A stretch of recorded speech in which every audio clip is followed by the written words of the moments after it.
Morning बच्चों, मसी सेवा आश्रम स्कूल ऑनलाइन क्लासेस में आप सभी का स्वागत है। हम लोग सब्जेक्ट साइंस का सेकंड लेसन देख रहे थे जिसका नाम है प्राणियों में पोषण। प्राणियों में पोषण में हमने देखा था पाचन की डेफिनेशन यानी इसकी परिभाषा क्या है।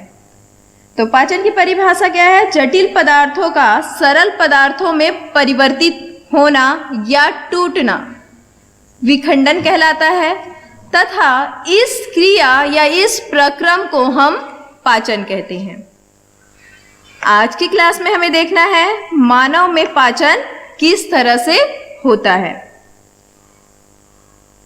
हम अपने मुख द्वारा भोजन का अंतःग्रहण करते हैं, इसे पचाते हैं तथा फिर उसका उपयोग करते हैं।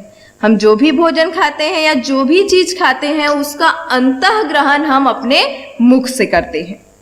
यानी कोई भी भोजन अगर हम खाना है तो सबसे पहले हमें उसे अपने मुंह तक ले जाना पड़ता है। मुंह द्वारा ये हमारे शरीर के अंदर जाता है और फिर इसका पाचन होता है मानव के पाचन तंत्र द्वारा। तो यहाँ पे आप लोग को एक डायग्राम नजर आ रही है, एक आकृति नजर आ रही है, ये हमारा पाचन तंत्र है। इसके अंतर्गत अब हम देखेंगे किस तरह से हमारे भोजन का पाचन होता है। भोजन के पाचन में विभिन्न अंगों का समावेश होता है, जैसे कि मुख गुहिका, जिसे हम मुख गुहा भी कहते हैं, लार ग्रंथि, ग्रशिका, अमाशय, अग्नाशय जिसमें बड़ी आंत, छोटी आंत, मलाशय, गुदा, पित्ताशय, यकृत, ये सभी अंग मिलकर हमारा पाचन तंत्र निर्माण करते हैं। इस तरह से इन सभी के द्वारा क्या होता है, हमारा भोजन पचता है। तो सबसे पहला प्रोसेस क्या होता है, मुख गुहा द्वारा क्या करते हैं, हम भोजन का अंतःग्रहण करते हैं। भोजन हमारे शरीर में जाता है और फिर यहाँ से ग्रसिका से होते हुए वो अमाशय तक आता है।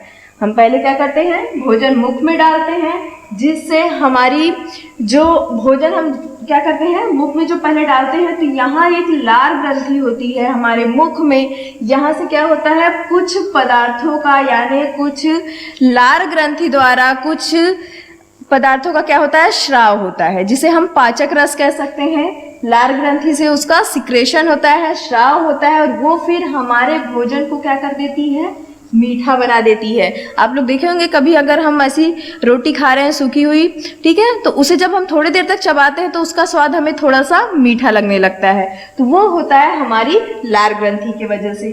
फिर ये भोजन को पचाते हुए ग्रसिका से होते हुए कहाँ आती है, ये हमारे अमाशय तक आती है। ये भोजन कहाँ आता है, हमारे अमाशय तक। जो हमारी ग्रसिका होती है ये क्या करती है, इसमें सिकुड़ने और फैलने की क्रिया होती है। ग्रसिका का काम क्या है, ये क्या करता है, हमारे भोजन को नीचे पहुंचाने के लिए सिकुड़ती है और फैलती है। इसकी जो कोशिकाएं होती हैं, इसके जो क्या होते हैं, यहाँ के सेल होते हैं, वो हमारे भोजन को हमारे अमाशय तक पहुंचने में मदद करते हैं। ये धीरे धीरे क्या करता है, हमारे भोजन को सरकाते हुए हमारे अमाशय तक लाता है। अब जब ये भोजन अमाशय तक पहुंच जाता है तो इस अमाशय में पाचक रस का स्राव होते रहता है और साथ ही साथ यहाँ एक बहुत ही महत्वपूर्ण पदार्थ पाया जाता है, रासायनिक पदार्थ, जिसका नाम है HCl। HCl का मतलब होता है हाइड्रोक्लोरिक अम्ल।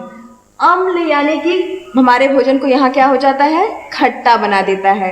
अम्ल का एक गुण धर्म है कि अम्ल कैसा होता है, खट्टा होता है।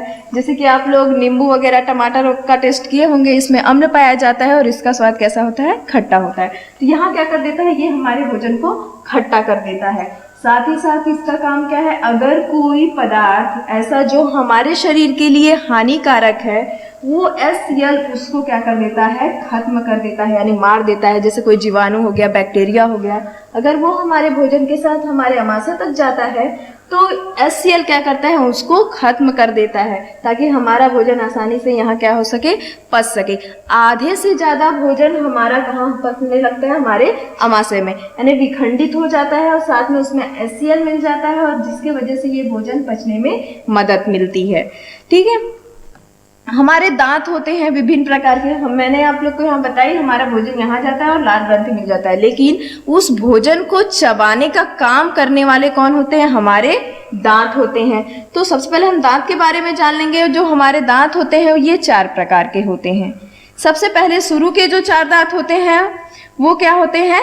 कृतंक होते हैं। कृतंक यानी जो किसी भी चीज को काटते हैं। उसके बाद रदनक, जो चीजों को चीरने और फाड़ने में क्या करते हैं? मदद करते हैं। अगर हम कोई चीज खा रहे हैं तो उसको चीरने फाड़ने में क्या करते हैं? मदद करते हैं। उसके बाद होते हैं हमारे अग्र चर्वणक, यानी हमारे भोजन को चबाने में क्या करते हैं? ये मदद करते हैं, अग्र चर्वणक। और फिर लास्ट होते हैं चर्वणक। तो इस तरह से दांत के 4 प्रकार होते हैं जो हमारे मुख में पाए जाते हैं और जो हमारे भोजन को चबाने में क्या करते हैं? मदद करते हैं। ठीक है, तो इस तरह से भोजन चबाने के बाद ग्रसिका से होते हुए कहाँ तक आता है? अमाशय तक। और अमाशय में आने के बाद फिर इसका पाचन क्रिया चालू हो जाती है। HCl मिल जाता है हमारे भोजन में और फिर ये यहाँ जब पच जाता है तो धीरे से फिर ये भोजन कहाँ से रख जाता है? हमारी छोटी आंत में। तो बीच में जो दिखाई दे रही है ये हमारी छोटी आंत है। तो ये भोजन अमाशय से फिर कहाँ जाता है? छोटी आंत में जाता है। छोटी आंत जो हमारी होती है वो लगभग 6 मीटर की यानी कि 20 फीट की होती है। 20 फीट की होती है यानी ये काफी लंबी होती है, लेकिन हम इसे छोटी आंत क्यों कह रहे हैं? क्योंकि इसका जो डायमीटर होता है, इसकी जो गोलाई होती है वो क्या होती है? काफी पतली होती है। वैसे तो ये काफी लंबी होती है लेकिन ये क्या होती है? पतली होती है, इसीलिए हम इसे छोटी आंत कहते हैं। छोटी आंत में ही हमारा बहुत ज्यादा पाचन की क्रिया होती है। ठीक है, उसके बाद इसमें जब पाचन होने लगता है तो इसमें जो पोषक तत्व हमारे भोजन में मौजूद है वहाँ छोटी आंत में ही इन पोषक तत्वों का क्या होने लगता है?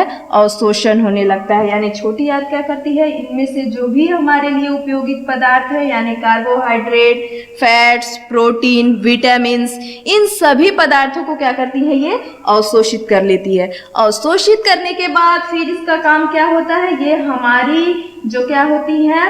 ब्लड वेसल्स होती हैं, यानी हमारी जो रुधिर वाहिकाएं होती हैं, इनके पास ये क्या कर देता है? पोषक तत्वों को पार्सल कर देता है यानी भेज देता है। और उसके बाद इन पोषक तत्वों का हमारे रुधिर में मिलने की वजह से हमें क्या मिलती है? एनर्जी मिलती है। अब जो भी बचा हुआ ठोस मटेरियल होता है वो छोटी आंत फिर बड़ी आंत को दे देती है। फिर बड़ी आंत उसमें से मौजूद जो भी पानी के तत्व होते हैं उनको अवशोषित करता है और बाकी बचा हुआ जो भी वेस्ट मटेरियल होता है उसे मलाशय तक पहुंचा देता है।